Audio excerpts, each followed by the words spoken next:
Hi friends, எல்லோரும் எப்படி இருக்கீங்க? இந்த வெயிலுக்கு ஏற்ற மாதிரி கெவர் கூழ் எப்படி செய்கிறதுன்னு பார்க்கலாம். நான் வந்து 2 கிளாஸ் அளவுக்கு மாவு எடுத்து முந்தின நாளே புளிக்க வச்சுருக்காங்க. அப்புறமா 1 கிளாஸ் அரிசி, இது ரேஷியோ பார்த்திங்கன்னா 2 கிளாஸ் மாவு 1 கிளாஸ் அரிசி, அந்த ரேஷியோவில் எடுத்துருக்கேன். நல்லா அந்த அரிசி வெந்ததுக்கப்புறமா மாவு வந்து நல்லா கரைச்சிட்டு அதுக்கப்புறமா அந்த அரிசியில் ஊற்றிடணுங்க. இந்த மாதிரி ஊற்றக்கூடாது, நம்ம ஒரு கையில் ஊற்றிக்கிட்டே ஒரு கையில் கிளறணும். அப்போ தான் அந்த மாவு வந்து தட்டுப்படாமல் இருக்கும். நான் வீடியோ எடுக்கிறதுனால அந்த மாதிரி ஊற்றிக்கிட்டேன். இது வந்து மாவு நல்லா வெந்து வரும்போது இந்த மாதிரி கலர் சேஞ்ச் ஆகிருக்கும், அப்படியே நம்ம கண்டுபிடிச்சிடலாம். அந்த மாதிரி பார்த்து வெந்திருக்கான்னு தெரியலன்னா இந்த மாதிரி கிண்ணத்தில் தண்ணி வச்சுக்கிட்டு நம்ம தொட்டு பார்த்தோன்னா அந்த மாவு வந்து நம்ம கையில் ஒட்டாதுங்க. இந்த மாதிரி இருக்கும்போது வெந்துருச்சு அப்படின்னு அர்த்தம்.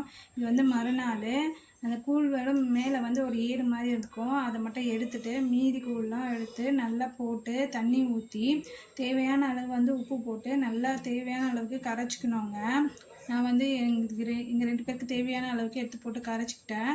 அதுக்கப்புறமா அதில் வந்து கொஞ்சமாக சின்ன வெங்காயம், மாங்காய், அப்புறம் தயிர் இதெல்லாமும் சேர்த்துக்கிட்டேன். இந்த வெயிலுக்கு வந்து இந்த கூழ் வந்து ரொம்ப உடம்புக்கு நல்லதுங்க.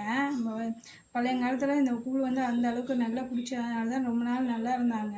இப்போ வந்து நம்ம மறந்தே போயிட்டோம். ஒரு நாள் விட்டு ஒரு நாள் எடுத்துக்கிட்டா உடம்புக்கு நல்லதுங்க. நான் வந்து மாங்காய், சின்ன வெங்காயம், மோர் மிளகா அதெல்லாமும் வச்சு குடித்தேன். ரொம்பவே நல்லா டேஸ்டியாக வந்துருந்துச்சு. நீங்களும் ட்ரை பண்ணி பாருங்கள், இந்த வெயிலுக்கு நல்லாயிருக்கும். தேங்க்யூ ஃபார் வாட்சிங்.